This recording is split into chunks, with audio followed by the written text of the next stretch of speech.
ಹಬ್ಬಗಳಲ್ಲಾಗಲಿ ಅಥವಾ ಮನೆಯಲ್ಲಿ ಏನಾದ್ರು ಸ್ನ್ಯಾಕ್ಸ್ ಮಾಡ್ಕೋಬೇಕು ಅಂದರೆ ಈ ರೀತಿ ಚಕ್ಲಿ ಮಾಡಿಟ್ಕೊಳ್ಳಿ, ತುಂಬಾ ರುಚಿಯಾಗಿರುತ್ತೆ. ಎಲ್ಲ ಥರದ ಬೇಳೆಗಳನ್ನು ಹಾಕಿ ಮಾಡಿದಂತಹ ಚಕ್ಲಿ ತುಂಬಾ ರುಚಿಯಾಗಿರುತ್ತೆ. ಎಲ್ಲರೂ ಕೂಡ ಟ್ರೈ ಮಾಡ್ತೀರಾ ಅಂತ ಅಂದ್ಕೊಂಡಿದ್ದೀನಿ. ಇವಾಗ ಈ ಚಕ್ಲಿ ಹೇಗೆ ಮಾಡೋದು ಅಂತ ನೋಡೋಣ ಬನ್ನಿ. ಚಕ್ಲಿ ಮಾಡೋದಕ್ಕೆ ನಾನಿಲ್ಲಿ ಅರ್ಧ ಕೆ ಜಿಯಷ್ಟು ಅಕ್ಕಿ ಹಿಟ್ಟನ್ನು ತೊಗೊಂಡಿದ್ದೀನಿ. ಅರ್ಧ ಕೆ ಜಿ ಅಕ್ಕಿ ಹಿಟ್ಟಿಗೆ 1-2 ಟೇಬಲ್ ಸ್ಪೂನಷ್ಟು ಉದ್ದಿನಬೇಳೆ, 2 ಟೇಬಲ್ ಸ್ಪೂನಷ್ಟು ಕಡಲೆಬೇಳೆ, 2 ಟೇಬಲ್ ಸ್ಪೂನಷ್ಟು ಹೆಸರುಬೇಳೆ ಇಷ್ಟನ್ನು ಚೆನ್ನಾಗಿ ಒಂದು ಮೀಡಿಯಮ್ ಫ್ಲೇಮಲ್ಲಿ ಘಮ ಬರೋ ತನಕ ಹುರ್ಕೋಬೇಕು. ಹುರಿಬೇಕಾದ್ರೆ ಯಾವುದೇ ರೀತಿ ಎಣ್ಣೆ ಹಾಕೋದು ಬೇಡ, ಈ ಥರ ಡ್ರೈ ಆಗಿ ಹುರ್ಕೊಂಡ್ರೆ ಚೆನ್ನಾಗಿರುತ್ತೆ.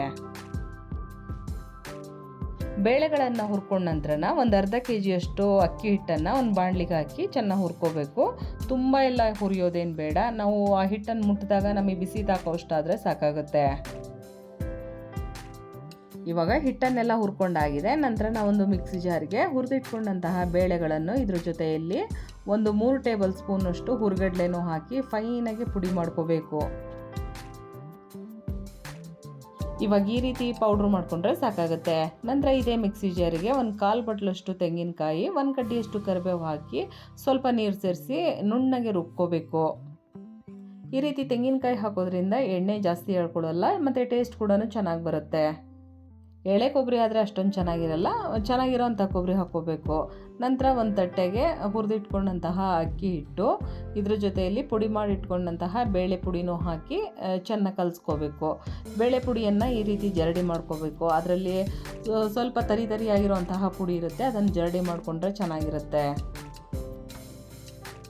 ಇವಾಗ ಚಕ್ಲಿ ಬೇಕಾದಂಥ ಹಿಟ್ಟೆಲ್ಲನ ರೆಡಿಯಾಗಿದೆ. ನಾವು ಇದೇ ರೀತಿ ಅಕ್ಕಿನ ಹುರ್ಕೊಂಡು ಅದ್ರ ಜೊತೆಯಲ್ಲಿ ಬೇಳೆಕಾಳುಗಳನ್ನು ಹುರ್ಕೊಂಡು ಅದನ್ನು ಮಿಲ್ಲಲ್ಲಿ ಹಿಟ್ಟು ಮಾಡಿಸಿಟ್ಕೊಂಡ್ರೆ ನಾವು ಚಕ್ಲಿನ ಯಾವ ಬೇಕಾದರೂ ಇನ್ಸ್ಟೆಂಟಾಗಿ ಮಾಡ್ಕೋಬೋದು, ಅದು ಕೂಡ ಚೆನ್ನಾಗಿರುತ್ತೆ. ಇವಾಗ ಈ ಚಕ್ಲಿ ಹಿಟ್ಟಿಗೆ 1 ಟೇಬಲ್ ಸ್ಪೂನಷ್ಟು ತುಪ್ಪ, ಖಾರಕ್ಕೆ ತಕ್ಕಷ್ಟು ಖಾರದ ಪುಡಿ, ರುಚಿ ತಕ್ಕಷ್ಟು ಉಪ್ಪು, 1/2 ಟೇಬಲ್ ಸ್ಪೂನಷ್ಟು ಜೀರಿಗೆ, 1 ಟೇಬಲ್ ಸ್ಪೂನಷ್ಟು ಎಳ್ಳು ಇಷ್ಟನ್ನು ಹಾಕಿ ಚೆನ್ನಾಗಿ ಒಂದ್ಸಲ ಮಿಕ್ಸ್ ಮಾಡ್ಕೋಬೇಕು.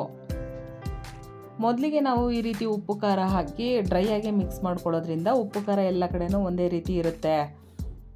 ತುಪ್ಪದ ಬದಲಾಗಿ ನಾವು ಬೆಣ್ಣೆ ಕೂಡ ಹಾಕ್ಕೋಬೋದು, ಇಲ್ಲ ಅಂತಂದರೆ ಕಾಯಿಸಿದಂಥ ಎಣ್ಣೆ ಕೂಡ ಹಾಕ್ಕೋಬೋದು, ಅದು ಕೂಡ ಚೆನ್ನಾಗಿರುತ್ತೆ. ತುಪ್ಪ ಆಗಲಿ ಅಥವಾ ಹುರ್ಗಡ್ಲೆ ಆಗಲಿ ತುಂಬ ಹೆಚ್ಚಾಗಿ ಹಾಕಬಾರ್ದು, ನೋಡಿಕೊಂಡು ಮೀಡಿಯಮ್ಮಾಗಿ ಹಾಕಬೇಕು, ಇಲ್ಲ ಅಂತಂದರೆ ಚಕ್ಲಿ ಎಲ್ಲ ಪುಡಿ ಆಗಿಬಿಡುತ್ತೆ. ಹಿಟ್ಟನ್ನೆಲ್ಲ ಚೆನ್ನಾಗಿ ಮಿಕ್ಸ್ ಮಾಡ್ಕೊಂಡ ನಂತರ ರುಬ್ಬಿಟ್ಕೊಂಡಂತಹ ತೆಂಗಿನಕಾಯಿನ ಮಿಶ್ರಣ ಇದ್ರ ಜೊತೆಯಲ್ಲಿ ನೀರನ್ನು ಕೂಡ ಹಾಕಿ ಚೆನ್ನಾಗಿ ಕಲಿಸ್ಕೋಬೇಕು. ನಮಗೆ ಚಕ್ಲಿ ಮಾಡೋಕ್ಕೆ ಎಷ್ಟು ಅನುಕೂಲವಾಗುತ್ತೋ ಆ ರೀತಿ ಕಲಿಸ್ಕೊಂಡ್ರೆ ಸಾಕಾಗುತ್ತೆ. ಹಿಟ್ಟನ್ನು ಕಲಸಿದ ತಕ್ಷಣ ನಾವು ಚಕ್ಲಿ ಮಾಡಬಾರ್ದು, ಒಂದು 5ರಿಂದ 10 ನಿಮಿಷಗಳ ಕಾಲನ ನೆನೆಯೋದಕ್ಕೆ ಬಿಡಬೇಕು. ನಂತರ ಮಾಡಿದಾಗ ತುಂಬಾ ಚೆನ್ನಾಗಿ ಬರುತ್ತೆ.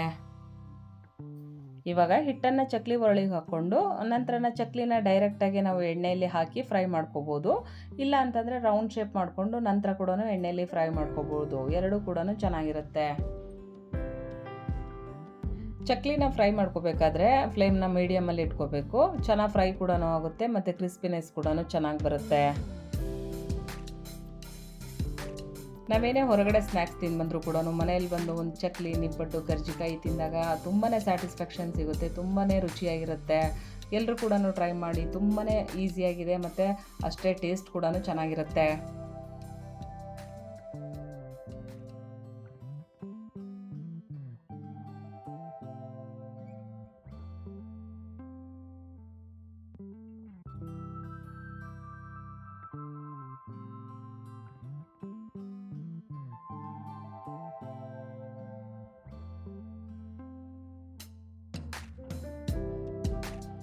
ಇವಾಗ ಕ್ರಿಸ್ಪಿಯಾಗಿರೋ ಟೇಸ್ಟಿಯಾಗಿರೋ ಚಕ್ಲಿ ರೆಡಿಯಾಗಿದೆ. ಎಲ್ಲ ಬೇಳೆಗಳನ್ನು ಹಾಕಿ ಮಾಡಿರೋದ್ರಿಂದ ತುಂಬಾ ರುಚಿಯಾಗಿರುತ್ತೆ. ಎಲ್ಲರೂ ಕೂಡ ಟ್ರೈ ಮಾಡ್ತೀರಾ ಅಂತ ಅಂದ್ಕೊಂಡಿದ್ದೀನಿ. ಇವತ್ತಿನ ರೆಸಿಪಿ ನಿಮ್ಮೆಲ್ಲರಿಗೂ ಇಷ್ಟ ಆಗಿದೆ ಅಂತ ಅಂದ್ಕೊಂಡಿದ್ದೀನಿ. ಇವತ್ತಿನ ರೆಸಿಪಿ ನಿಮಗೆ ಇಷ್ಟ ಆಯಿತು ಅಂದರೆ ಒಂದು ಲೈಕ್ ಕೊಡಿ, ಶೇರ್ ಮಾಡಿ, ಕಮೆಂಟ್ ಹಾಕಿ, ವೇದ ಜನನಿ ಚಾನಲ್ಗೆ ಸಬ್ಸ್ಕ್ರೈಬ್ ಆಗಿ ಅಂತ ಕೇಳ್ತಾ thank you, bye, thank you for watching.